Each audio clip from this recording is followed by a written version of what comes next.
I had a good relationship with my mom. I have really happy memories of her.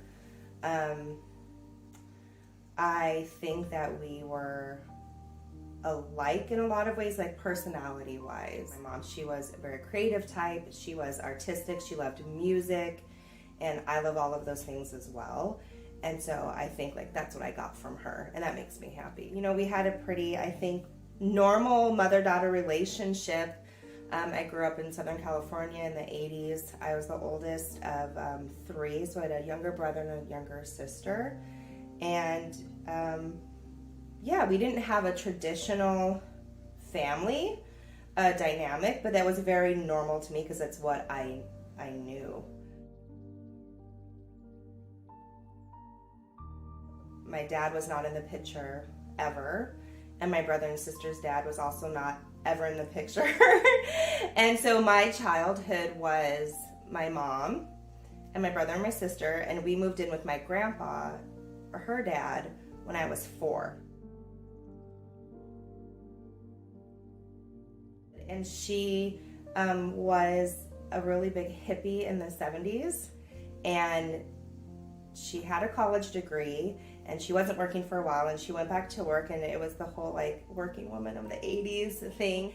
And that was it. And she worked, and my grandpa was retired, and we, you know, went to elementary school and did lots of normal things until she got sick. She was diagnosed with brain cancer and went through chemo and was still able to work, you know, through treatment for a while. Her last job was an elementary school librarian, and she had a good attitude going through chemo. She had fun buying different wigs and trying them on and wearing them. And so I remember trying on the wigs myself, and sometimes she wore this red French braid, and sometimes she wore kind of this like ash blonde bob. And so she, I think, made the best of it while she was still feeling healthy enough to work. But at some point her health started to decline, and those memories are kind of fuzzy, but I know she was at home and then not working, and she lost her speech at home. And then my grandpa got to a point where you know, he couldn't take care of her anymore.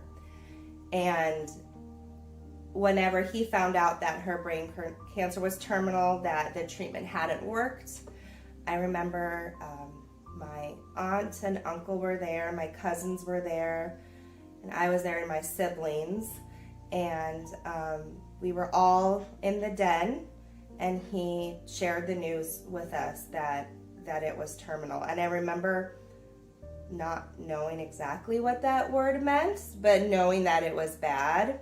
And I think this memory sticks out because it was the first time that I had ever seen my grandpa cry. So that was pretty tough.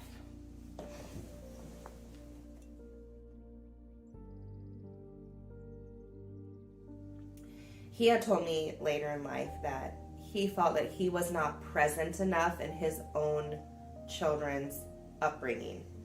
And that when my mom got sick with brain cancer, I didn't know it then, but he had made a promise to her that he would see her 3 kids raised. And he felt like he was given a second chance to be a good parent. And I look back now, you know, he was in his 60s and took on these 3 kids. And he kept his promise to my mom. He saw us raised. He passed away when my brother, the youngest, was 18. So we all got to adulthood. And he was an amazing role model, an amazing person to live with. And I think he really tried to honor his daughter by, you know, taking really good care of us.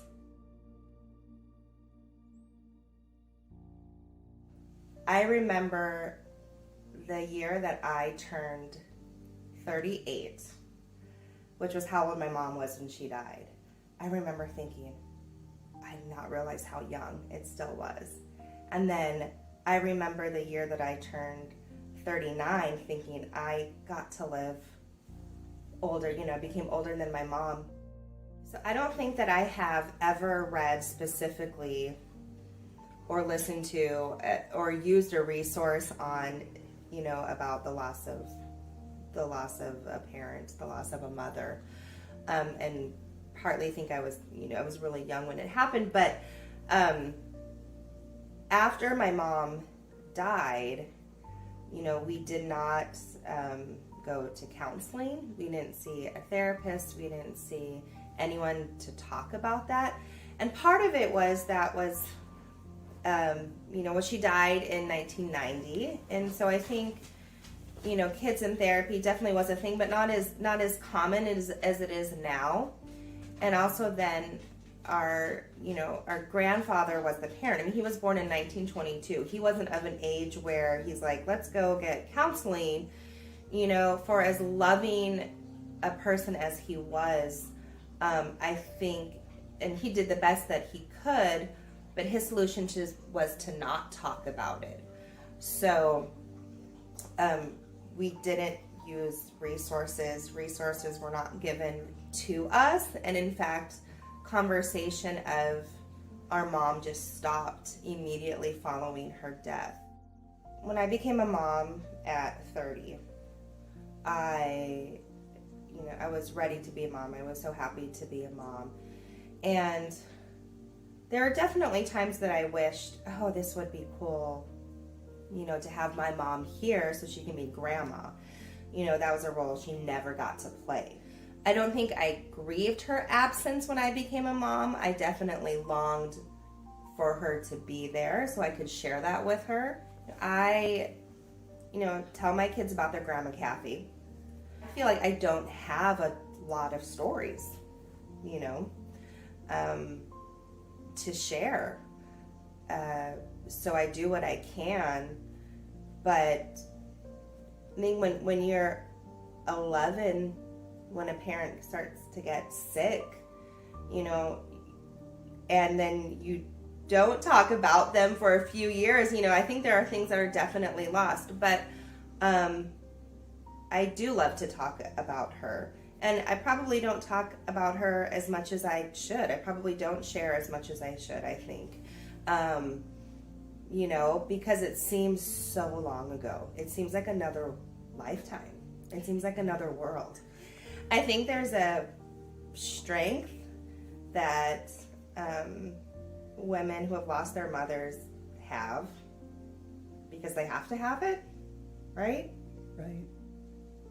For anyone out there who is a motherless mother, I'm sorry, because it can be really hard, but there are so many amazing women in this world, and so anyone that you can surround yourself with, no matter, I think, what age they are, can be so helpful. And I think, being a mom, it's really tough. It's so tough.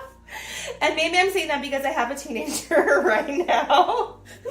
But it's tough. It's tough out there. And I think that moms have different burdens and different feelings and different emotions than fathers do. And so just surround yourself with a community of women that is uplifting, that is strong, that's there for you, because those people are out there, and that can be your family.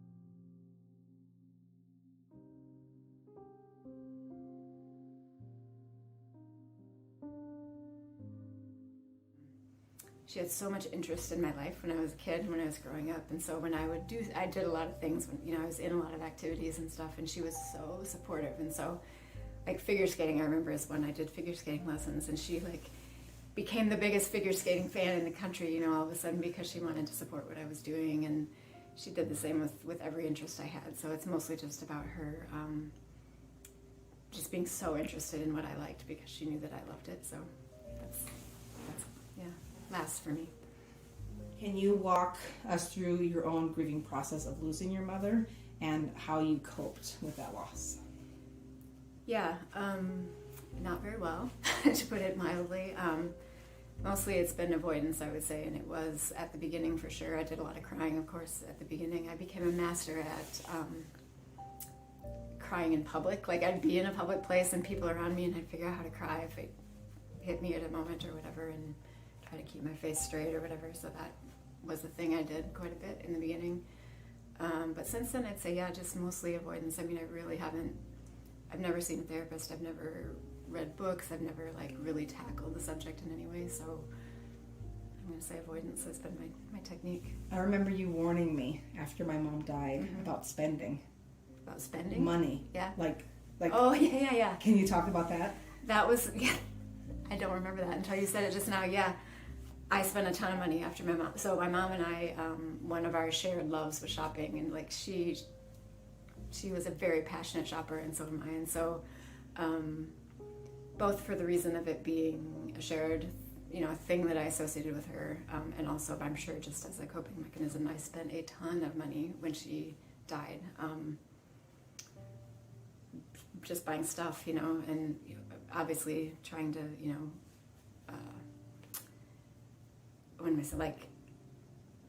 cover my feelings, I suppose, with that, with material things or something. Right. But it feels good. Yeah, you're right. The joy of buying some new stuff, and good, maybe that would make it better, but obviously didn't. But Right. And specifically with her, the shopping history we had was part of it too. So yeah, gosh, I totally forgot about that.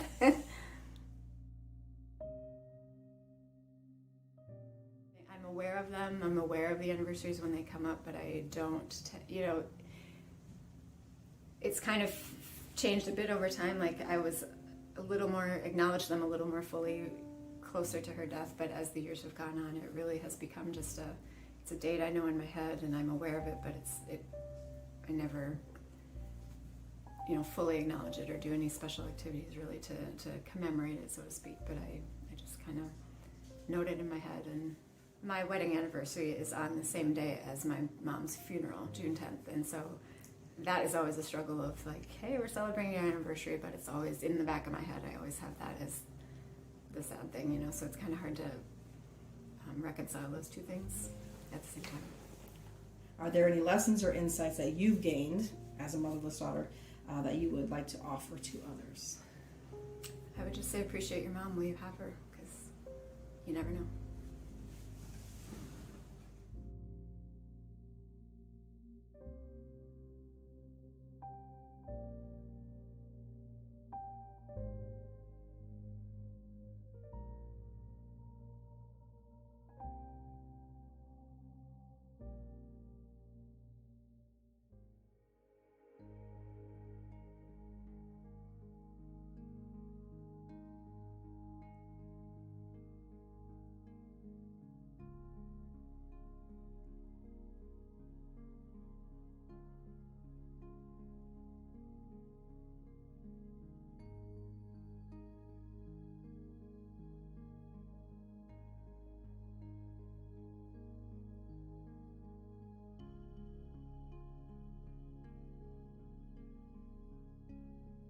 Growing up since I was probably 5 years old, our family has performed to some capacity. My dad was involved in multiple different bands growing up, and when they decided to start having a family, he decided to go to kind of the one-man band sitting so that he could have flexibility of when he would go. Does your mom sing like you? No. Sorry, Mom. Sorry. But she definitely could sing. She played the guitar. She actually was really good at writing songs. My brother passed away in November of 2000. That Christmas, my mom was feeling numbness in her arm, and she'd been going through a lot of stress, a lot of grief with my brother's death. And we just were like, let's just go get this figured out. Let's see what's going on. She went to the appointments. She had undergone heart disease. She had bypass surgery, and so she had diabetes. She had a lot of things health-wise that were already kind of culprits. But when she went in for the checkup, they said, well, you got a pinched nerve in your neck. It's an easy fix. We just thought, okay, she's going to go in for this routine surgery.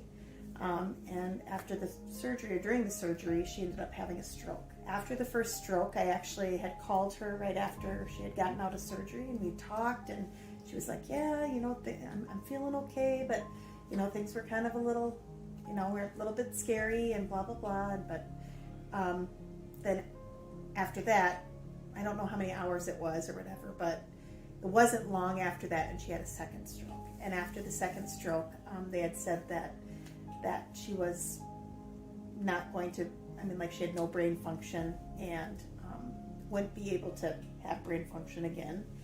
And, she could be in a vegetative state if you wanted to keep the machines going and all of that. We knew my mom would have wanted that. That was not the way she wanted to go at any point. So we made the decision as a family to just let her pass as naturally as she could. So we just took her off the machines and all of that, and we just had to pray and just hang close to her and just care for her as she passed away. It was very difficult. Yeah. Who was with her when she passed away? Me and my dad were there, and it was actually very interesting. My mom had her eyes closed, but she opened her eyes and she turned her head up, and then she passed. It was, I don't know. I do feel like there are certain ways that God shows you it's going to be okay, and I just feel like that was his way of saying she's going to be okay. When Mikey died, my mom said, I don't know if I can continue on with having Mikey gone. Like, I don't know if I can be here when he's not able to be here. Which was kind of very, kind of eerie, here, like thinking of that now. And we didn't think about it then. And then things like that happen, and, I kind of think, well, God was like, maybe, okay, I think she needs to be with Mike. He needs her right now, or however that goes. But I think for a while, I kind of was just numb. The levels of grief that people go through, and I just kind of went through the motions that last semester at college. But I think after that, as I kind of moved beyond college, then I feel like I dove into finding who I was in my faith journey and being close to friends and all of those type of things.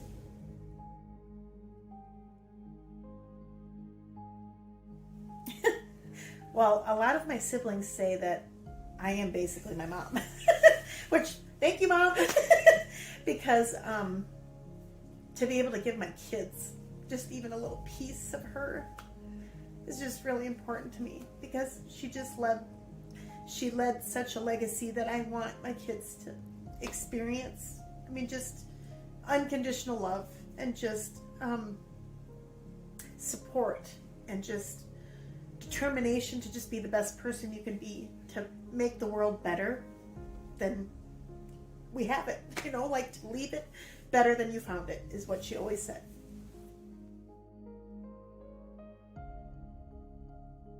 Pat and I talk about how, like, when they retire, my mom and dad talked about when they retire, they had a trip planned for like that March that my mom passed. So she passed in January. March is when they were going to go on that trip. I feel like the things I miss the most having my own children is for my mom to be able to see them and the things that they're learning and the things that, and I think also for me, like am I doing things right? Like how am I doing, Mom?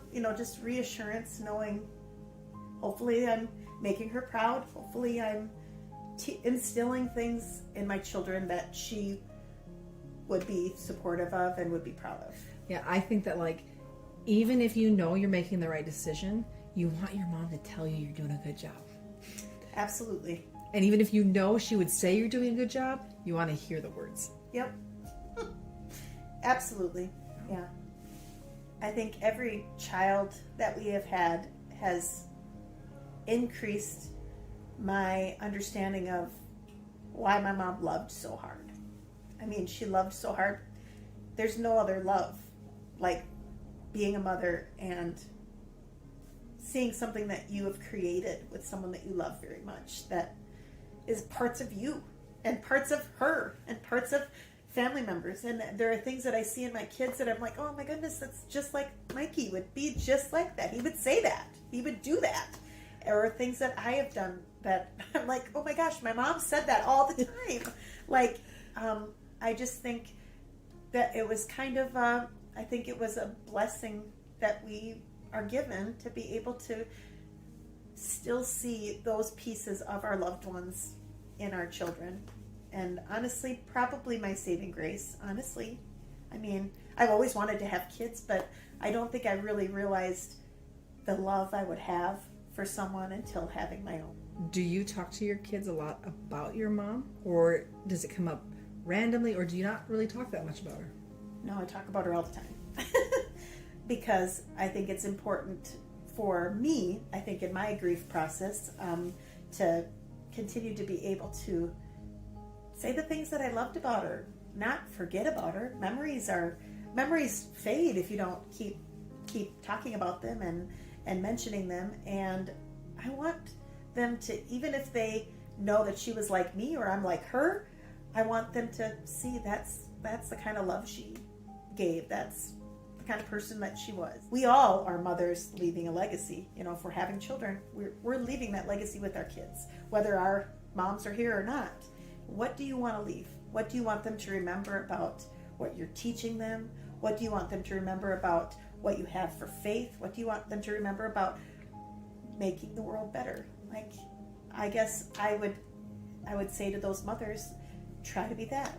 Try to be whatever you know your mom would have been to them or taught them or taught you to continue that legacy that makes them the best version of themselves.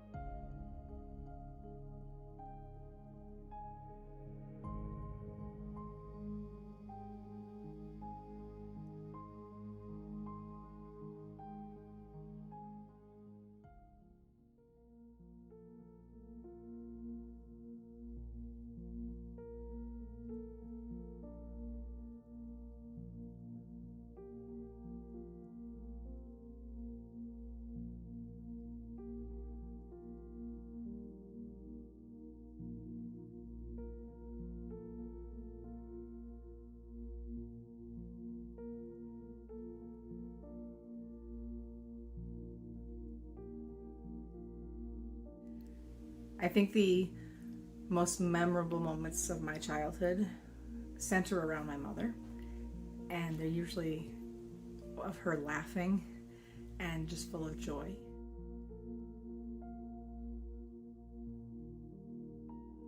I have so many memories, but they're almost like these little flashes that kind of go by. I remember throwing worms down her shirt when she was gardening because she didn't like worms, and hearing her scream and run around the garden. And I can't believe that I'm alive. She allowed me to keep breathing after moments like that.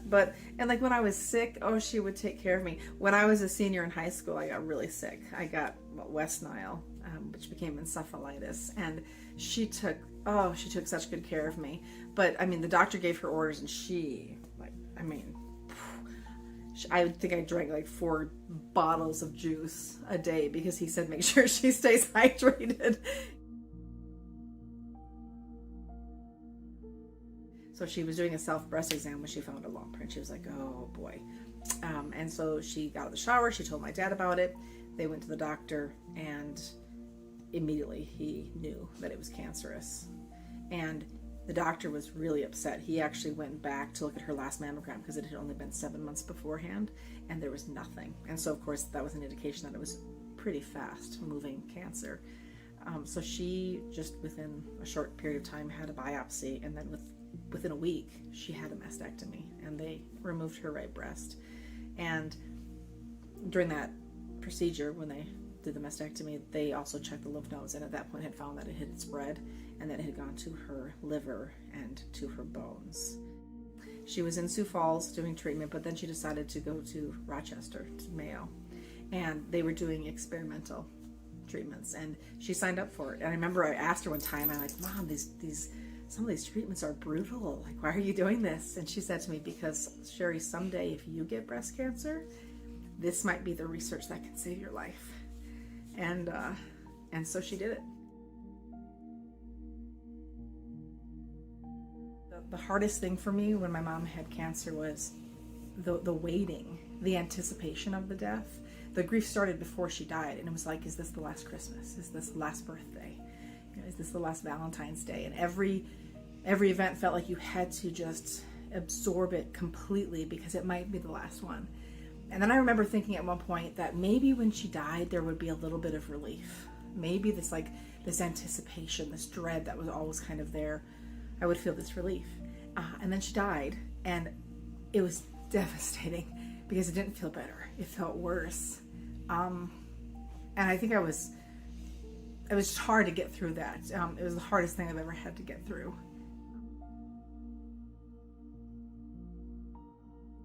There was a police officer liaison at Washington High School, and he made sure that he was part of the processional, and it was such a long processional. And I'll never forget that moment because he was the first car in to the cemetery, and he got out of his car and he saluted.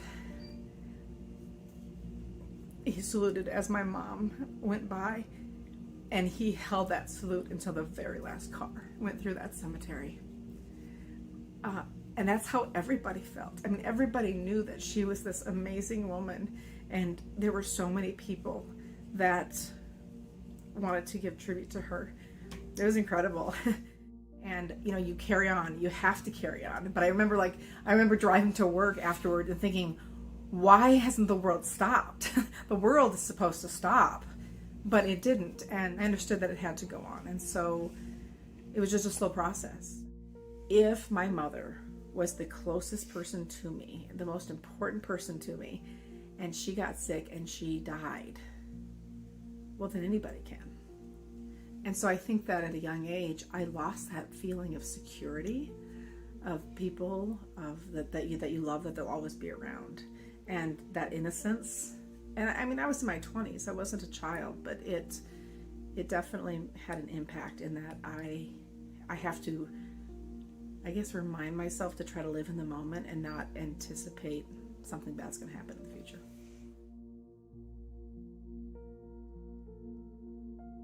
My mom died in 2004, and I don't think real, more complete healing hasn't happened until probably the last couple of years. Went to a therapist, have been seeing a therapist specifically for grief, and targeted what it was, why I couldn't get past the point of grieving. I think that a part of me felt that not grieving my mom meant she wasn't the most amazing mom that ever existed. I've cherished my mom so much, and not grieving her felt like, that was just like a betrayal of her. And so I had to, and at the same time, I knew that if my mom was alive, she would be like, Sherry, you enjoy life, you live it to the fullest, you don't know how long you have. So there's this weird paradox that was happening of not wanting to let go of the grief, but also really wanting to let go of the grief, and how to honor her memory without being quite so sad. My husband said to me one time, he said, I know it hurts that you lost your mom, but you had more happy memories and more love in 26 years than some women have for their entire life. And it's true. When my mom died, it was like a light. It didn't go out, like all the light in the world just dimmed. It was still there. It just wasn't as bright. And I'll never forget, I was had C-section, so I was in the operating room, and they lifted my son up to me, and I looked at his face, and I remember almost like seeing the world got brighter. I just felt like everything got bright again. And having children has not replaced my mother. The grief has not been filled by the love of my children, but I think that I just realized like the heart has such capacity for love, and my children have just filled my heart with so much joy in a way that nothing else has. And so then I had another one, and then I had another one, and then I ended up having 4 sons, and all together they have literally helped to brighten my world again.